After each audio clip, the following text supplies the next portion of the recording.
live Q&A session, taking all of your career questions live. So get ready for that. But before I do want to do, I guess, what is called a public service announcement. It's something that is very near and dear to my heart that I'm very passionate about right now, given everything that's going on.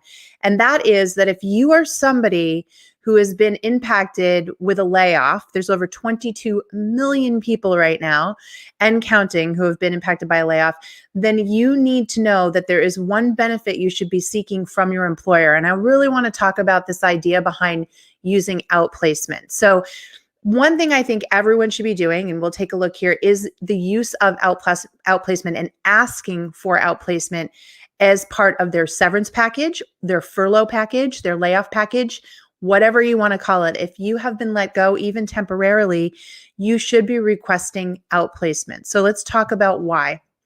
As I mentioned, 22 million workers in 4 weeks have been filing for unemployment. Right now, studies say that's over 18% unemployment. What you're not hearing, but I am, because this stuff comes across my desk, is that we're expected to have over another 14 million people file before this is over. And that's going to put us well over 25% unemployment. That means 1 in every 4 people will have been impacted. It's highly likely that either you or someone you know has been impacted with some form of a layoff or a furlough at this point. And what people don't realize, because everyone's being impacted and there aren't any jobs at the moment, right? There are gap jobs and there are jobs that are created out of Corona, which could very well be temporary. But when you think about overall hiring, everybody stopped. So people aren't really thinking about the impact when we get on the other side of this and companies hire again. But here's the thing. The government is completely overwhelmed right now, completely overwhelmed. They have a resource called Career One Stop, and I've put the link up here for you, but it is unable to handle this volume. The government at the federal level and at the state level, and we'll talk about that in a second, never dreamed, never prepared for a day when this many people would simultaneously file for unemployment benefits and the support services that go with it to help these people get redeployed. So I'll give you a beautiful example. We are located just outside of Boston. We're headquartered outside of Boston. I live in just over the border in New Hampshire. I called the New Hampshire unemployment office. The message literally says, we cannot pick up the phone and we cannot take any messages, that you will have to go over to the website. That's how badly our little tiny state of New Hampshire is. And we're talking, this is how it is in every state across the US. So they're not built to handle the requests that people have. Now, Career One Stop and the local agencies, they're supposed to help you with things like your resume. Sometimes it's your LinkedIn profile, cover letters, identifying companies that would be available to hire. They can't do it, folks. The sheer volume, they're just trying to deal with the unemployment checks. They can't help people. Thousands of people, when this is over, will start applying to a single job. This is not exaggeration if you do the math. There won't be as many jobs open as there were pre this crisis. Yet 22 million people plus potentially another 14 million, 36 million people unemployed, literally thousands of people will apply for the same job. And what you don't know, and what a lot of people don't tell you, is outplacement is a service that is essentially job search coaching. So if you can't go to a Career One Stop or you can't go to a state agency, one, because you can't physically go, they're not set up online, they're not built online. You can't physically go during quarantine anyways. When it's over, you're going to go and wait all day maybe to see someone.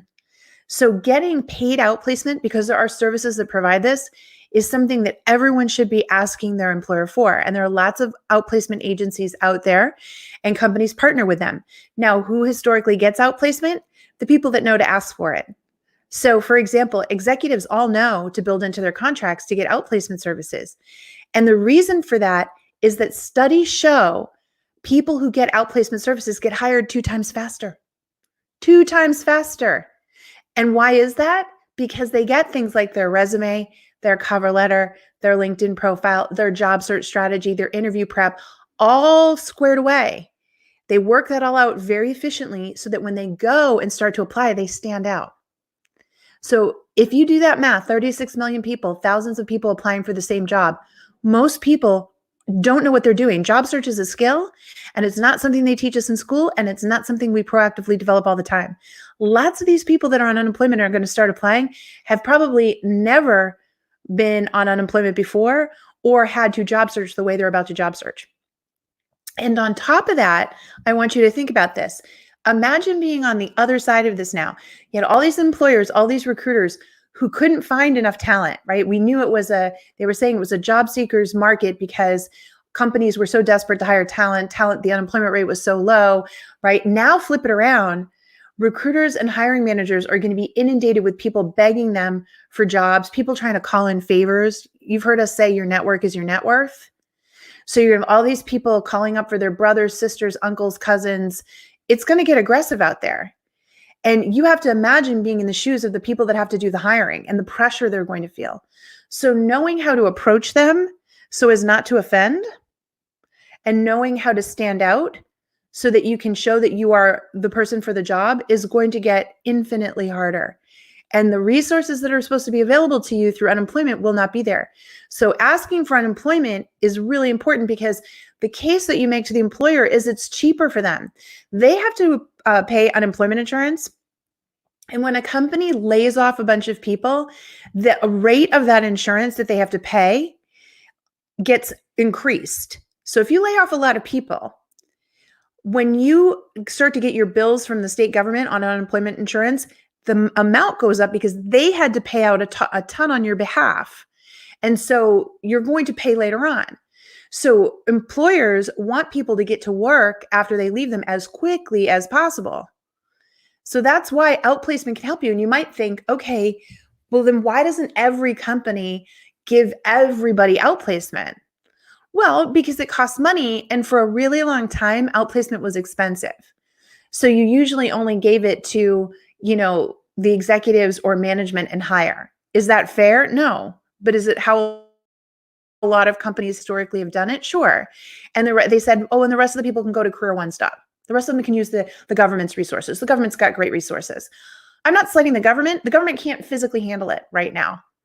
So this is why I want you to go back, even if you've already been laid off and it's been a couple weeks, I want you to go back to your employer and email or call your point of contact and say, hey, I'm curious if the company is making any outplacement services available. I really could use some job search coaching because it's not available through the state. And secondly, if not, would you be open to paying for some outplacement services so I can get back to work quicker? And that is really important. You deserve that piece. Things like your resume reviewed, your LinkedIn profile optimized, your cover letter good to go. Again, your interview prep, your job search strategy. Who do you want to target so that you get hired faster? These are all skills that get taught through outplacement services. And that is super, super valuable. I can't stress it enough. So there's a couple things I want you to think about when it comes to outplacement. You want to look for an organization that will do all of the things that I just said. We'll cover off on all of those things for you. You want to look for an organization that can work within your constraints. Some of you are going to be the kind of person that absolutely needs to meet with somebody in person. And if that's the case, then there are outplacement options out there. They will be more expensive, but if you're the kind of person that really just needs to be with someone and map it out face to face, you'll look for those. Others, like our company, are done completely virtual, right? We're literally the only company that has built career coaching in a phone app because we knew there would be a lot of people that needed to be able to access this through their phones, and also who in this time don't want to be face to face. So we're not for everybody, but we do have that. And as of last week, because of everything that's going on, if any of you have known, we're a subscription service. So people sign up for us on a monthly basis or an annual basis. You can cancel at any time the monthly subscription. But some people just don't like subscriptions. And so many people are asking, JT, can you or your team look at my resume, my LinkedIn profile, my cover letter, and just tell me everything's good to go and tell me how to fix it? We've had so many people asking for that we have built a one-time payment option. And I know my team's going to put a link up for you to check it out. It's $39.99 if you're at the professional level and $89.99 if you're at the executive level. And the cool thing about this, folks, is they will look at all your materials. They will do a video recording and tell you what to fix. We then give you all the tools to fix it, and you keep working with them back and forth through our portal until we say, yep, resume good to go, LinkedIn's good to go, cover letter's good to go. And you get a whole month inside our program. So if you've ever wanted to see what it was like to be inside the Work Daily Career Growth Club, you get to be part of that too for a month. And we have lots of live training and the live events going on. You can hang out with our community, see what it's about, just kind of like a bonus, besides the fact that you get all your materials good to go. So that's what we're offering, but we're not the only people offering outplacement out there. And this, while I certainly want you to know about our services, I wouldn't beat around the bush on that. I'm telling you, there are outplacement services out there. Maybe your employer already has some lined up, but maybe you didn't know to ask for them. Maybe your friends and family don't know to ask for them. Right now, I want to get the word out because Career One Stop, the government services are not going to be able to help you. And companies can do this and they can write it off, right? Let's think about that. They can write it off as a business expense. But even if they don't, even if you go and they say, sorry, we can't give you outplacement, still think about investing in it for yourself and save your receipts, because it's very likely, think this through, given what the government's having to do with stimulus checks and helping the businesses out, it's very likely that the government is going to say, all right, we get it. Our Career One Stop wasn't available. Job search resources weren't available. If you used an outplacement service, save your receipts. I bet you're going to be able to write them off in your taxes. In the past, you have been able to write off job search expenses, and it's varied. But my gut tells me that given everything that's going on, that this is something that will get lobbied for so that you can get those reimbursed. So save your receipts. But if nothing else, even if no one's going to pay for it for you, I am going to say, if you got a stimulus check, think about taking a little bit of that money and investing in yourself. How long do you want to stay unemployed? Do you want to beat out the competition? It's really important that people get ready. And this is my public service announcement. I built this company as a result of the last recession, and this one is already 4 times worse in size and scope. I know what people are going to experience when this is over. And trying to figure out your resume and your cover letter and your LinkedIn profile while everybody else is already applying for jobs, you're just putting yourself at a disadvantage. Carving out a little bit of time each day, 10 minutes a day to work it daily and to get all these things ready to go when the jobs start to open up, that's not hard, right? It's not hard, and it'll make all the difference. So again, folks, whether you work with us, someplace else, go to your employer, inquire about outplacement, job search coaching, tell them you want some, tell them you like to get reimbursed for it if you can. Really look for some kind of support, because you are not going to get it for the government. They cannot do it for you. And that's not a reason to not get it. This is your career. You are a business of one. You are a service provider. To get paid going forward, now more than ever, we're all going to realize we're all on our own. And it's going to be on you to focus in and develop your career and develop your job search skills and be competitive in what will be the most competitive job market in the history of the United States. And I want you on the right side of that. That is why I do what I do. That's why my team and I do what we do. We know we can't help everyone. We get it. But for the people that understand what we're saying right now, we want you to come work with us. And we've made it so affordable. We are the only people offering this level of career coaching at that price. And the only reason we can is because of technology, because we don't have to come meet you face to face, because we don't have to have these big offices for you to meet at, because all of it gets done via technology. That is the reason we're able to do this. So I hope you check it out. I hope you will really pursue outplacement somehow, some way for yourself. And I really hope you push your employer to give it to you, especially if they were laid off. Okay. All right. So enough on that. It's Q&A time. I am going to spend, literally, I told you that was only going to take a few minutes. I'm going to spend the rest of the time today answering your questions. So if you're a regular visiting the show, I want to say thank you. I am looking forward to answering your questions and helping everybody out today. So my teammates are going to start popping the questions up for us, and I'm going to go from there. Okay. All right. So first question is from Ernest. Is a furlough the same as a layoff? No, it is not. They are two different things. Great question. So when a company furloughs you, they're saying you are still technically employed with the company, but we are not, there are no hours for you, so we're not paying you. So your benefits are still active. They're covering your benefits. So that can be great, right? Like your medical and your dental and things like that, and even vacation and whatnot. Time is all still available. You're just not getting paid because you're not actually working. So the challenge with furlough, especially state to state, is how it might impact your unemployment. So you can't call your unemployment office. Nobody's taking phone calls anymore. You got to get online and take a look. But it will potentially impact what you can do for unemployment. So that's why sometimes it's not great to be furloughed. It's cleaner. It's a cleaner break to be let go for an unemployed, right? But it really varies state to state. The upside to furlough is that when everything is good again, they just bring you back to work, right? There's no new paperwork to do, no new hire, no nothing. You're still all on the payroll. They just weren't paying you while you weren't there. Great question. Jill says, what about those who are furloughed? Should they place for outplacement too? Yes, Jill, most definitely. None of those companies that are furloughing you can guarantee you that you will be hired back. And the reality is not all the jobs will come back. So most companies right now are figuring out what they'll be able to hire back to. A lot of companies, and this is pretty dire, but the reason there's another 14 million people that are going to get unemployed is a lot of companies are going to start their second round of layoffs. So they laid off, then this continued on and on and on. And now, depending on how long it goes, they're going to have to lay off more. So I would definitely, even if you've been furloughed, seek outplacement because they understand you need to get paid and they can always offer you a job back, but later. But if you got a job someplace else so they didn't have to worry about it, they're going to be relieved. And if they end up flipping your furlough to unemployment, they're still going to get whacked in the unemployment insurance. So definitely worth asking for outplacement. Something, a total sidebar, but it's something that I think everybody needs to understand about this next wave of layoffs. So companies have to figure out how they're going to bring people back to work. If anyone worked at a place where you were 2 or 3 feet to the person next to you, New York City comes to mind, cube after cube after cube that's only this high, open workspaces, all of this crowding together, these companies can't go back to that. They have to reconstruct their entire buildings. They're going to have to figure out how to put people in rotation. That's going to cost millions of dollars. And some companies are just going to be like, forget it. I'm not going to do it. I'm going to scale my business way back.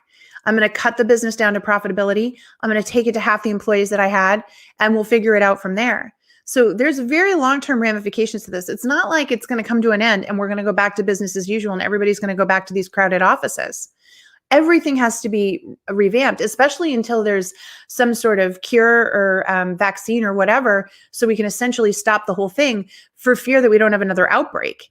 Everyone's pushing for the economic rebound, but if we just go back to another bout of this, it's not going to solve anything either. So most companies are saying, what's my post-crisis reality? How small do I make the business to keep it alive? And then slowly start to rebuild it again. So a lot of these furloughs will turn into actual layoffs.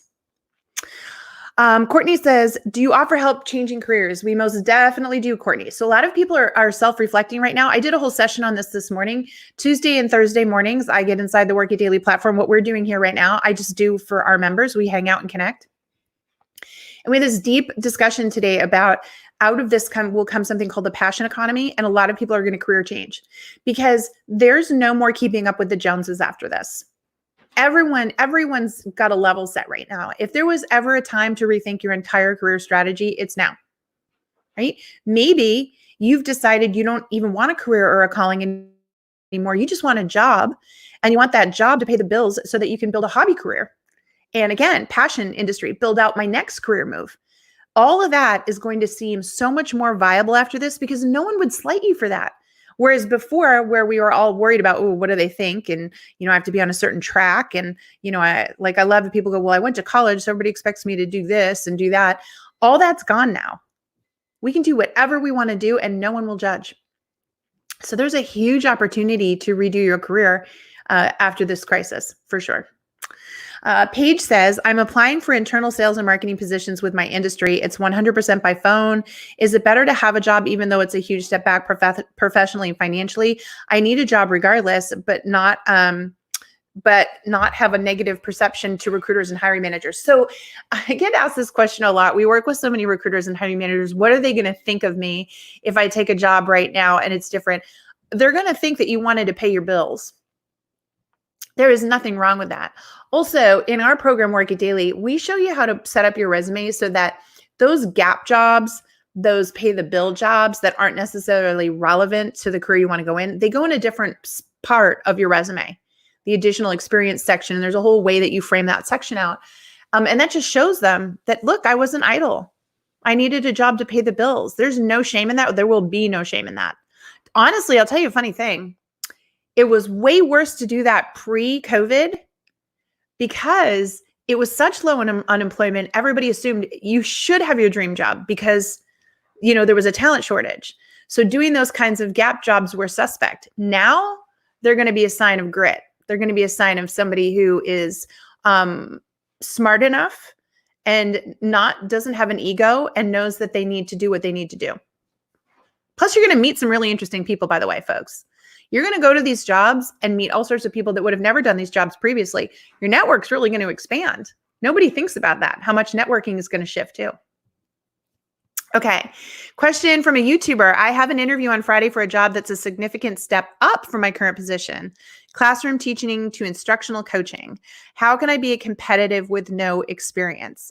So anytime you don't have direct experience with a job, so you have experience, let me back that up, but you don't have the direct experience they're looking for, you have to do a gap analysis on yourself. So you have to say, what can I anticipate they would question that would make them worried?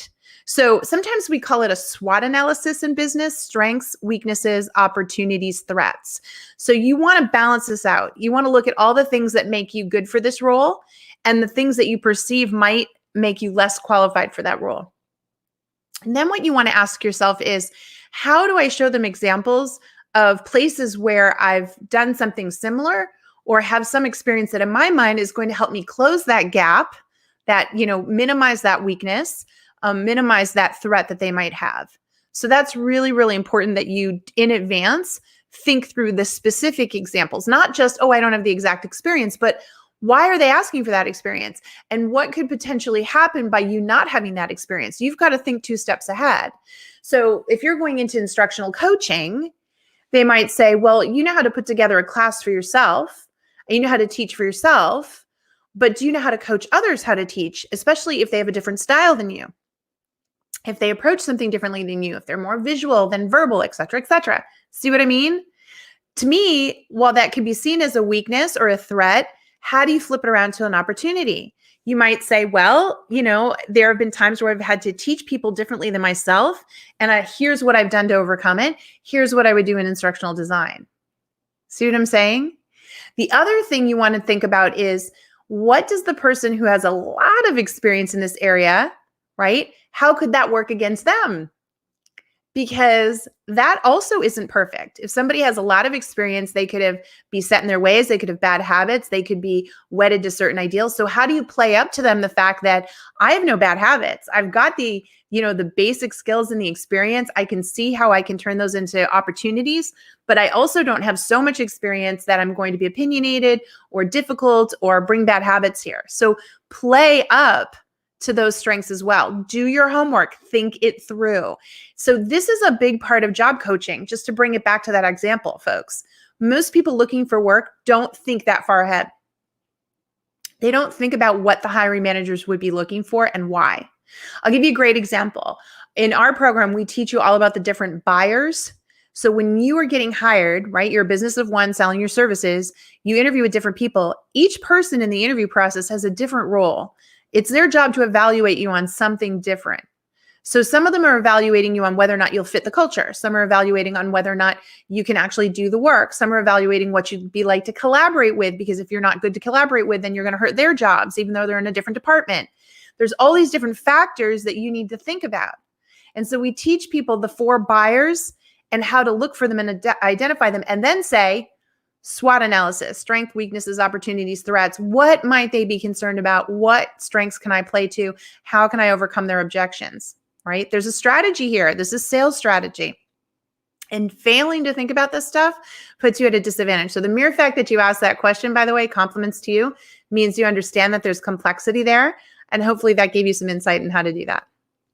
All right. Breland says, in what ways do you see recruitment changing within the next year or so? Oh, I love that question. So first of all, as much of the process as possible will be go online. It just will. There's no need to bring you in for a physical interview if I can interview you via Zoom. So that's going to minimize greatly. Secondly, recruiters are going to be told it's our pick. There are millions of people out there. So I want somebody with these exact skill sets. So now the job descriptions are going to get more technical and more specific. So if they say, I want 4 years of this skill set and 3 years of this, they're going to find somebody with 4 and 3. And you're not going to be able to say, well, I only have 2, but I have 5 in this. It won't work that way. It'll be an exact science. So while you as a job seeker have to be an exact match for that recruiter, you're also really going to have to improve your networking because, as I said, to get someone to overlook that fact, it's going to have to be someone introducing you and getting your foot in the door and getting you to the top of the pile, your brothers, sisters, cousins, uncle, right? That's how competitive this will be. You'll need to be a good match, but if you're not an ideal match, you'll need to network in order to get somebody to pay attention to you. And so for recruiters, you're going to as a recruiter, you're going to be very technical. You're going to do everything online. And you're going to have to really build up your skill sets when everyone's hitting you up for a job. It gets very hard, right? Everyone's going to want to call in chips and get their candidate in front of you. And that's going to be difficult. Okay, Ryan says, I have been contracted by recruiters via email over my application and expressed my interest in a position. But when I replied, they never replied. What should I do at this point? Yeah. So please be careful. Couple of things, folks. A ton of phishing scams going on right now. So if any kind of recruiter reaches out to you right now, first thing you want to do is check their email address to make sure it's an actual email address with the company. And second, go over and check their LinkedIn profile and confirm that they're a real person and that they're a recruiter with that organization. I'm hearing about a lot of phishing scams where people are saying, oh, we're really interested. Send us this information. We'll be in touch. And you shoot off some information and then you never hear from them again. And they're stealing your information. So be careful. Secondly, when a recruiter sends out emails like that, they generally send it out to about 20 people. And whoever the first 10 are that get back to them, they'll set phone screens with like 5 or 6 and that's it. So if you didn't get back fast enough, or if just more people got back that were a closer match, then you don't get a phone call. And that's just how it goes. So my advice is if you follow it up and you didn't hear anything, you can follow up in 2 weeks and try one more time. If you don't hear anything, it's just dead in the water. And don't take it personally. It's for them, it's a numbers game and it's really hard. If anything, if a company, and it's a legit company, hiring for your skill set, what I would do is go over to the website and start researching the heck out of it because the recruiter is just one person. You want to try to meet and connect with people from multiple departments within the organization, especially the department you might be working in, and try to start to build a relationship that way so that the next time a job gets posted, you don't have to go through this recruiting process and get screened out. You can go around it, start talking with people that work in the department, and again, get your resume, your LinkedIn profile referred over for consideration. So use this as an opportunity to add this company to your bucket list and start to do the research. But again, going back to my initial concern, please be careful, folks. There are so many scams going on there right now. Think about it. We're eventually going to have 36 million people unemployed. Lots of people are going to be trying to take advantage. Okay. Sean is asking, are companies hiring right now? There are companies hiring right now. Yeah. They're tech-based. So any company that is heavily tech-based, anything that is done virtually, companies are still hiring for that and just continuing because they have a need. You know, post this crisis, post all the last several recessions we've had, the companies that come out the strongest are tech companies because think about it, we use the technology. So there are companies that are hiring. It is in the tech space, just, you know, or it's something like Amazon, delivery services, things like that are supporting the high demand as we've shifted. That may not be the career path you want to go in, but those are available. We call them gap jobs. And then as far as other roles, a lot of companies, if your job is the kind that quote unquote has to be done in an office, I would seriously start to explore career alternatives. Because a lot of those jobs are going to be dramatically reduced or they're going to find ways to not have to do them in person. So you need to be thinking strategy right now, which is, again, why I keep encouraging people to do some job search coaching. Because when it gets lifted, will they be hiring for your skill set or will they be paring back because they don't want to have to deal with that going forward? Something you got to think about. Would you expect to have more generalist jobs after the crisis? No, I would not. A lot of people are surprised to hear that. So It's funny. I'm teaching an executive class right now inside Work It Daily on executive presence. And once it's done, I'm probably going to do one on professional presence. So your professional presence is essentially how much people trust and respect you, how you gain trust and respect, which leads to how much influence you have, which leads to the impact you have, which leads to the opportunities that you get. Okay, so professional presence is a real thing. Somebody who is a generalist and not a specialist, so somebody who doesn't have any one specialty, doesn't show something called gravitas. So gravitas is depth of knowledge. And study upon study has shown that when somebody has depth of knowledge, we trust and respect them because they can speak to it in a way that we can't. And when somebody has developed deep gravitas on a subject, you want to know what else happens, studies show? We assume that they're smart about a whole bunch of other things. Because if they were smart enough to get that smart on one subject, then we by default believe they're smart enough to be good at other things too. So you don't want to lead as a generalist. Post-crisis, you want to be a specialist. You want to have a lot of practical wisdom, a lot of practical knowledge. You want to have a lot of humility, and you want to be able to give that depth of knowledge away as a way to earn credibility. And through default, they'll say, well, gee, she or he is so smart on this subject. I'm sure they can figure this out and this out and this out. So you'll do a lot more than one thing, but you'll be hired for your what's called your gravitas, your depth of knowledge. So very important, everybody here start focusing on their specialty. I have been talking about this for years. It'll only become 10 times more important. And if you think about it, how do you get people's attention in this world? Well, if you are putting out content, think about all the influencers you follow. They have depth of knowledge. They have gravitas on a particular subject. They think of things you can't even think of. They give you insights into things you never thought of. You are smarter because of them. So by default, you have a lot of trust and respect that they might be able to help you with other things too. So if that's how it works with influencers, that's how it works in your own world, in your own career. All right. Quick question. Should you find a good fit job now or any job? Well, that all comes down to your financial situation. So no two people are the same. Some people have the financial resources right now to hang back and say, this could be a great time for me to take an online course or explore a hobby career or start a passion project, close my gaps in knowledge and skills in another way. Other people absolutely have bills to pay, and that, in which case I would say just get a job so that you are not financially stressed. A study came across my desk this morning that said, only 2 times in all the time they've been surveying it has the index of people being stressed about money jumped 10 points in a month. This past month, March, it jumped to the all-time high. Over 51% of people are stressed about money. The last time it jumped like this was after 9/11 here in the US. So a lot of people are struggling with this. Well, oh my gosh, do I just get a job? And if I get a job, what's that going to look like to recruiters? Are they going to think I look desperate? Folks, that's all out the window. Stop worrying about that. If you need a job, go get a job. Just get one and be proud of yourself for knowing that you need to do the right thing and that you're not going to burn through cash. Let me give you a quick story on that. I was back in the Silicon Valley working in the staffing industry during the dot-com bust. Right? So there was a time when the Silicon Valley, and I'm just going to be honest, was filled with white guys that were software engineers. Okay. And all these guys were making mad money, crazy, crazy, crazy money.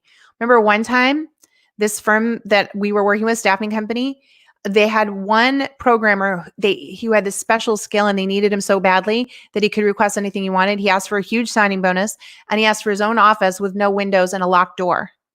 So they were like, why do you need no windows and a locked door? And he's like, because I like to program in the nude. This was the kind of crazy stuff that was going on back there when programmers could write their ticket. They would get $20,000 signing bonuses, work one place for 3 months, get $20,000 signing bonus, quit and go work someplace else, making hundreds of thousands of dollars a year, right? When the dot-com bust hit, which is very similar to kind of what's happening now, you're talking about a group of people. They all were unemployed. They all went home, started collecting unemployment and said, well, I'm not going to take a job because I'm going to bounce back and I'm going to get a programming job.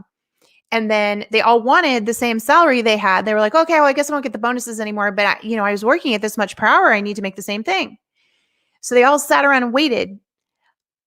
A huge number of them ended up unemployed for 2 or 3 years, blew through all of their savings, all their 401ks, had nothing left, and ended up in hourly jobs when it was over out of desperation. So the moral to my story here is there's no room for egos right now. Folks, it's a level set. If you need a job, go get a job and enjoy it and be proud of yourself that you're working. Because this will end and you will go back and find a new career and everything will work itself out. But to financially ruin yourself over pride, like a lot of these guys did, not worth it. True story, folks. So I paint that vivid picture for you because that's what's happening at scale now. It's .com bust all over again. It's just across the entire country. And my advice is get the hustle on, sell on eBay, pick up a hobby career, whatever hourly job, someplace. Like if you've loved home improvement, work at Home Depot or Lowe's, right? If you love gardening, go work in the gardening section. If you've loved clothes, get a job at TJ Maxx or Marshall's. We all need to just get over it, like tie it to an interest and go do it. Deborah has a comment. My issue is none of the resources like the job centers, job fairs, and networking events are operating right now. They're not, Deborah. That's my point. That's why you should be using an outplacement company who at least has resources built to support you when the free resources can't. This is what I keep trying to tell people. And I'm going to keep going on record for it because in a few weeks when everybody figures it out, right now, everyone's just, okay, we're stuck at home. We'll deal. When this all settles and people try to go back to work and they can't, the crisis is going to be so much worse. And I don't mean to paint doom and gloom because I am trying to knock the sense into a lot of people about if resources aren't available to you right now, you got to go find them someplace else. Don't say, oh, well, they're not available. I'm just going to wait. Go find them someplace else. In this particular situation, invest in yourself, invest in your career. I'm begging you folks. And I don't care if it's with us. I just come back here 2 times a week. I'm live 2 p.m. Just keep investing in yourself. I don't care how you do it. But, if you can go back to your employer and get some of that outplacement paid for, go get it. One of the most important benefits they could give you right now. Let's see. Courtney says, what industry or positions do you expect to bubble after COVID? Wonderful question, Courtney. So first of all, I've been telling everybody in Work It Daily in my sessions that I do with them that whatever industry you're in, imagine the tech play for that industry. So let's look at a very big industry, healthcare. Before COVID, nobody was rushing to do telemed. Everybody was saying how important it was to have the patient come in and meet with them face to face. They needed to see the patient. Literally in 4 weeks' time, we've gone to 90% telemed. We're not going back. This is safer. It's more efficient. My sister is a nurse practitioner. She's doing telemed. She's amazing. We can see each other on a camera and still get across what we need to. So that's a beautiful example of something that's going to explode, telemed. Let's think about any industry right now. Let's look at what's happening in the fitness industry. You know what's exploding right now? Peloton and all these subscription apps. You don't have to have the bike or the treadmill, the Peloton bikes and treadmills, to have a $12.99 Peloton app where you have a name, where you do all these events. And if you do them live, they're calling your name out. So you're part of a community, but you're safe. So think about the fitness industry. That's another one. It's going to explode. What about the whole food industry, eating healthy? We've had these box subscription meals that people have been doing, and all the local businesses were saying, why would I do that? I would worry if I was a national box food subscription right now, because all of our local grocery stores, restaurants, they're all going to start to make meal kits because they can't have you sit 2 feet from one another in the restaurant anymore. It's going to explode, right? How about career coaching? Bring it back to us. I've been calling this for how long? There's a lot of people out there that have not built ways to work with people online.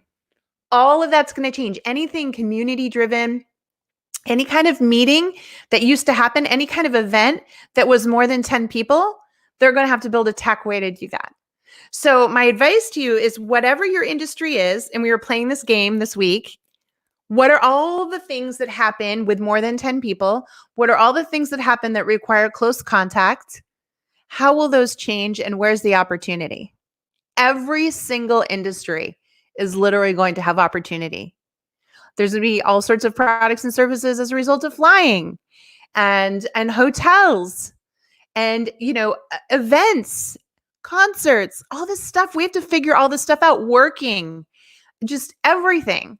So think about what you care about. So for me, when I work with people, I say, what's a problem bigger than you that you're focused on solving?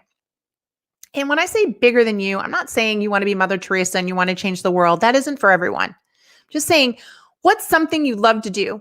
What's a problem you love to solve for your friends? What do people come to you for as the go-to expert on? Okay, what industry is that? How will that be used in the future? What kinds of things are going to happen, and how can you be a part of that? The opportunities are going to be incredible for the people that are willing to connect the dots. So hopefully that made sense. You got to do your due diligence, got to start thinking, how is the industry going to change and how can I be a part of it? Rocky says, I want to transition from an IT manager to an e-com consultant. So I post e-com content on LinkedIn while I make the transition. Should I? Yes, absolutely. So folks, I want to go back. If you were listening to me earlier in this session, I was talking about this idea of depth of knowledge. The term's called gravitas. So anytime you want to get hired for something, the more you can share your depth of knowledge by educational resources, the more content you can give away, the more gravitas you will build. So I absolutely encourage you to create content. Another thing you could do is so let's say there's something in your space. You were talking about like e-commerce. Let's say there are trends and news items that people should know about every week. You're curating all this content. You're seeing trends. You're seeing things. You could put together a really easy digest and you could email it to 10 people in sort of like a newsletter format and say, I'm putting this together. It's going to come to your inbox every 2 weeks. It's going to be, 6 things you should know about in e-commerce, and just be consistent. And at the end, keep it simple, 6 things, send it out twice a week, twice a month, and say, if you know somebody in the industry that can benefit from this, here's my advice. I'm just asking, would you forward it to one person? You just forward this to one person. And at the bottom, if you're interested in getting this email twice a month, message me here. No crazy things. 30, 40, 50 people start getting your message, start getting your insights. Studies show that we need to see a message multiple times. So if you just put one piece of content out, you're not building gravitas because nobody's remembering. But if you start putting it out multiple times, like something every day, and you start sending out a newsletter twice a month, I keep saying that. And over time, the person will have seen enough content from you to make a connection that you have that depth of knowledge. And that's how you have the gravitas. And that's how they remember to reach out to you when they see something. Very important that you do that, folks. Awesome. All right, listen, thank you for all your questions today. Folks, keep doing the work. Prepare for when the switch flips and the job opportunities start to open up again. Understand there will be thousands of people applying and you need to be ready to stand out. So I'm not doing this to scare you. I am saying this isn't going to take you hours and days, a few minutes every day. We can do that. We've got the time. You're going to be so proud of yourself later when you invest in yourself and get ready for this stuff. Okay? So promise me that. Couple of things. If you've been laid off and you didn't know about it, we did a free course called Laid Off and Looking, the 6 steps you need to take to prepare your job search. If you have not seen the Laid Off and Looking webinar, it's totally free. You can check it out. It's on our resources page. I know my team is putting up the link. Go over there, opt in for the webinar, watch it. The head of coaching at Work It Daily and myself walk you through the 6 strategies. Just again, another resource free. This is a job coaching research. Get out there, use these resources, invest in yourself, right? Every time you want to binge watch a show, say, have I done something to nourish my career? And then I'm going to earn the opportunity to binge watch my show on Netflix, right? Let's play a game with ourselves. And let's do a streak every day. Commit just a little bit of time to growing yourself professionally. If you do that every day and you work on this, you're going to be so much farther ahead than the millions of people that are not. And that's what I really want for all of you. Okay. And then lastly, don't forget our podcast, JT Talks Jobs, is on Apple. It's on iTunes. It's on Spotify. It's on Stitcher. So go check out the podcast if you need another resource. Again, all these free resources you can take advantage of now. And then lastly, for those of you that want your resume, your LinkedIn profile, your cover letter, and your job search strategy reviewed, remember that we now have a one-time payment option where you can have that all taken care of with our career coaches, all done virtually through the website or the phone app. So check out the link to that. You can sign up And it gives you 1 full month inside our program too. So you can come see all the stuff I've been talking about. If you've ever wanted to see what it's like, you can come join it and check it out for a month. Okay? No subscription required. All right. Thanks, everyone. Thanks for hearing me out, asking your valuable questions. Take good care of yourselves. I'll be back on Thursday, and I will be talking about the 2 quizzes you can take to start to understand your unique combination of careers, your skill sets, and how to identify career options. This is one of the most popular things that I do inside the platform. We're going to show you how your communication style and your workplace personas impact your career choices and how you can zone in and dial in on career paths that would be better suited for you. People love it. It's really fun for me to do. So I can't wait. So come back Tuesday, 2 p.m. Eastern Standard Time. Okay. And we'll start talking about dialing in on your career choices with these unique tools. All right. Okay, everyone. Thank you so much for stopping by. I'll see you soon. Take care.